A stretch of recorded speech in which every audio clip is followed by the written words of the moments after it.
Shalom et bienvenue pour cette nouvelle vidéo. Aujourd'hui, petite vidéo concernant le mensonge des catholiques et de l'église catholique qui déclare que le terme église catholique est totalement biblique et qui se trouve dans la Bible. Les catholiques usent de fraude et de mensonges pour vous faire croire que le terme se trouve dans la Bible. Pour cela, les catholiques prennent le passage de Actes chapitre 9 verset 31 en grec pour, entre guillemets, vous prouver que ce terme provient de la Bible. Mais vous allez voir que il n'y a aucune mention de l'église catholique dans la Bible et que c'est un total mensonge. Alors, premièrement, nous allons voir Actes chapitre 9 verset 31 en français et ensuite nous allons voir en grec. Alors, je vais lire le passage. L'Église était en paix dans toute la Judée, la Galilée et la Samarie, s'édifiant et marchant dans la crainte du Seigneur, et elle s'accroissait par l'assistance du Saint-Esprit. Béni et glorifié soit-il.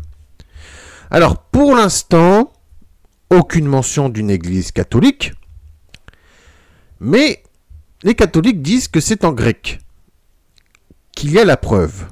Donc pour cela, nous allons voir en grec. Alors, je tiens à rappeler, comme dans mes précédentes vidéos, je suis désolé que si je prononce mal les mots en grec, je m'excuse à l'avance puisque je ne parle pas le grec, mais j'essaye par tous les moyens de vous faire prouver.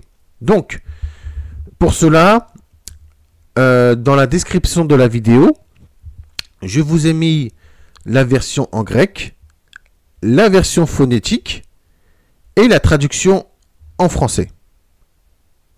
Donc pendant que je vais lire la phrase, regardez en même temps la partie phonétique. Donc je vais lire Actes chapitre 9 verset 31 en grec. Il est écrit Emenun ecclesiae catholis tis Iudeas ke Galileas ke Samarias eron elinin Ikodoumene ke polevomene tofovotu keliu keti palaklise su aiu pneumatos eprifinando. Donc maintenant, si nous prenons la traduction en français, vous allez voir que c'est bien différent. C'est écrit, alors les églises étaient en paix dans toute la Judée, la Galilée et la Samarie. Elles étaient édifiées et marchaient dans la crainte du Seigneur par l'encouragement du Saint-Esprit, béni et glorifié soit-il, et elles se multipliaient. Et là, c'est assez intéressant puisque le terme employé, c'est ecclésiae catholis, catholis. Et là, le terme ecclésiae catholis, en français, signifie les églises dans son ensemble. En réalité, ecclésiae, ce n'est pas du singulier, c'est du pluriel, qui signifie tout simplement les églises. Et là, si vous regardez le terme catholis, ce n'est pas un mot en entier, c'est deux mots. Donc, c'est écrit ecclésiae catholis, les églises dans son ensemble. Il n'y a aucune référence d'une soi-disant église catholique dans ce texte, puisque l'église catholique se dit en grec Ecclesia Catholicos. Là, vous avez dans Actes chapitre 9, verset 31, ecclésiae, qui est tout simplement le pluriel de ecclésia. Et là, catholicos, ce n'est pas pareil que catholis. Et que le mot catholique lui-même vient du grec de catholikos, mot composé de kata, origine de ou de direction de, et de olikos, universel. De plus, dans Catholis de Actes chapitre 9, verset 31, il y a deux mots en grec, qui est kata et holos, ou holis. Kata signifie depuis, à travers, dehors, entre et contre. Pareil, hein, origine de ou en direction de. Et holis signifie tout, entier, complètement, tout à fait. Donc, globalement, ecclésié kath holis signifie les églises dans leur ensemble.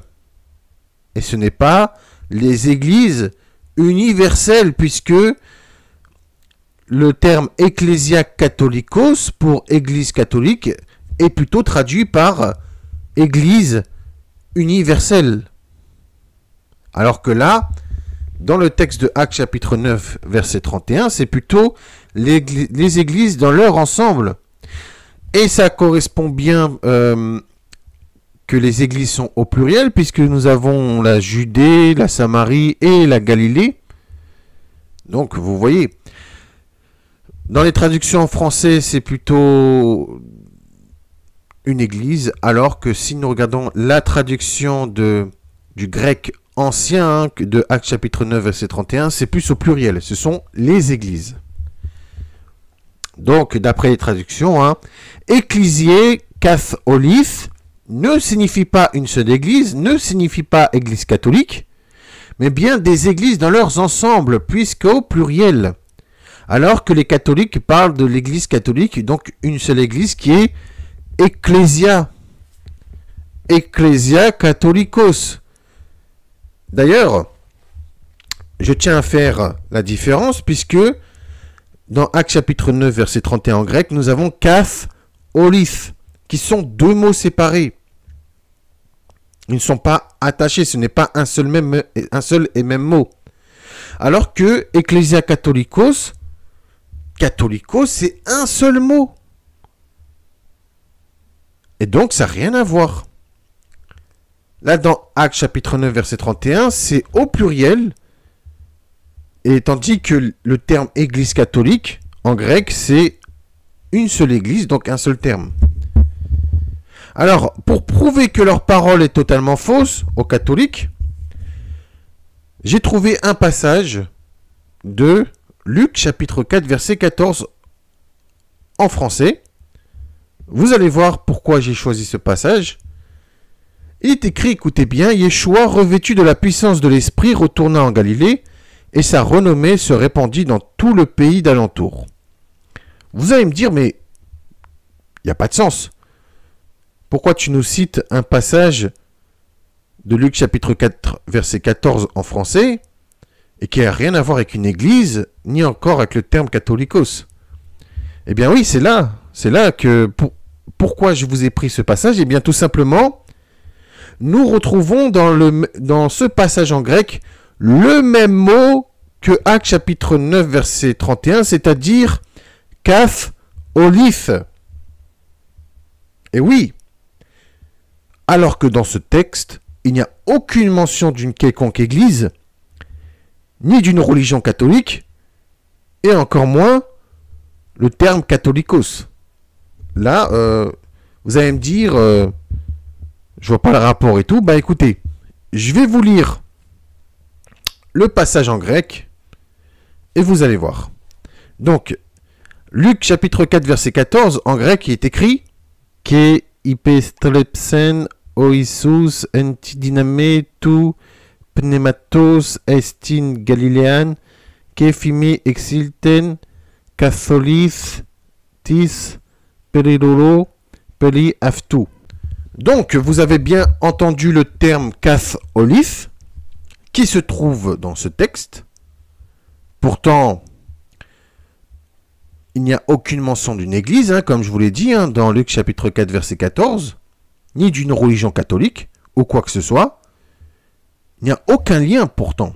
Quand vous regardez le texte en lui-même, que Yeshua, revêtu de la puissance de l'Esprit, retourna en Galilée, et sa renommée se répandit dans tout le pays d'alentour, il n'y a aucune mention d'une église, ni même une mention d'un terme catholique. C'est, voilà, tout simplement. Dans ce texte, nous retrouvons bien le terme katholis, mais parce que le terme est utilisé pour désigner les alentours. Tout simplement. Donc, où se trouve l'Église catholique dans ce passage? Nulle part. Et je tiens à rappeler que katholis, c'est deux mots. Kath, qui provient de kata, qui signifie depuis, à travers, dehors, entre et contre. Et olis, qui signifie tout, entier, complètement, tout à fait. Que aussi, olis provient de holos. Donc, il y a dans ce texte aucune église catholique. Pourtant, c'est écrit katholis. Et que les catholiques, ils ont dit, bah tiens, il est écrit katholis. Et en plus, c'est pas écrit katholis, c'est écrit katholis. Kath. Tout simplement. C'est... Là, on voit bien que les catholiques ont essayé de jouer avec les mots pour vous faire prouver quoi que ce soit. Alors qu'il n'apparaît nulle part. Donc, que ce soit dans Actes chapitre 9, verset 31 et Luc chapitre 4, verset 14, le terme katholis n'est pas un seul mot entier, comme katholikos, mais bien deux mots différents. De plus, quand vous regardez le terme kata, en grec, qui apparaît plus de 430 fois, rien que le terme kata, voilà. Donc là, vous avez katholis, qui provient de kata et de holos, donc qui ne sont pas un mot entier, mais bien deux mots différents. Tandis que le terme catholicos, ecclesia catholicos, là, catholicos, c'est bien un mot en entier. Tout simplement. Et donc, dans Actes chapitre 9, verset 31, c'est question des églises, au pluriel, et non une seule église. Il faut savoir que l'église catholique a été imposée aux habitants en début du IIe siècle. Et que en 325 après la venue de Yeshua, soit 300 ans après la venue de Yeshua, au concile de Nicée, réuni par l'empereur Constantin, que monsieur a aboli le Shabbat et toutes les lois de l'Éternel, a donné une identité chrétienne définie par l'appartenance à une église sainte, catholique et apostolique. Et là, il a employé le mot ecclesia catholicos. Et donc, ces personnes-là ont dit, bah voilà, en grec, nous avons la preuve dans la Bible, alors que non, il n'y a aucune preuve. Donc, attendre plus de 300 ans après la venue de Yeshua pour voir naître une église catholique n'est pas un peu tard pour dire qu'elle se trouve dans la Bible. Surtout qu'en sachant que ce sont des Gréco-Romains qui ont fondé cette église catholique, avec comme fondateur principal Paul de Tarse et Barnabas, que eux-mêmes parlaient le grec, le latin et le koiné. Donc voilà. Donc, quand quelqu'un viendra vous dire oui, le terme catholique est dans la Bible, eh bien non, c'est totalement faux. Je vous ai tout mis dans la description de cette vidéo, comme ça, s'il y a des personnes qui vous diront oui, il y a des preuves ou quoi que ce soit, montrez plutôt ces preuves, et vous allez voir, leur mensonge ne tiendra pas, tout simplement. Voilà mes amis, c'est la fin de cette vidéo. J'espère que cette vidéo vous aurait plu. J'espère que vous aurez vu la vérité une fois de plus. Là maintenant, les catholiques ne peuvent plus mentir. Maintenant, leur mensonge ne tient plus la route. Beaucoup de personnes prennent la Bible pour dire oui, c'est écrit dans la Bible, ceci, c'est écrit dans la Bible, cela, et que beaucoup de personnes jouent avec les mots et jouent avec les termes pour vous, entre guillemets, vous prouver, alors que non. Tout simplement non. Il y a beaucoup de personnes qui usent de la Bible pour prouver leur dire. Et pourtant, quand vous faites vous-même des recherches, vous trouvez en vrai le mensonge auprès de ces personnes. Tout simplement. Mais bon, laissons le Seigneur exercer ses jugements. Et vous, mes amis, soyez bénis, portez-vous bien, prenez soin de vous et de vos proches, c'est très important. Et je vous dis, Shalom Uvracha Lachem, paix et bénédiction à vous, mes amis. Au nom de Yeshua Eman Mashiach, par la puissance du Ruach HaKodesh, béni et glorifié soit-il. Amen, alléluia. Shalom, merci.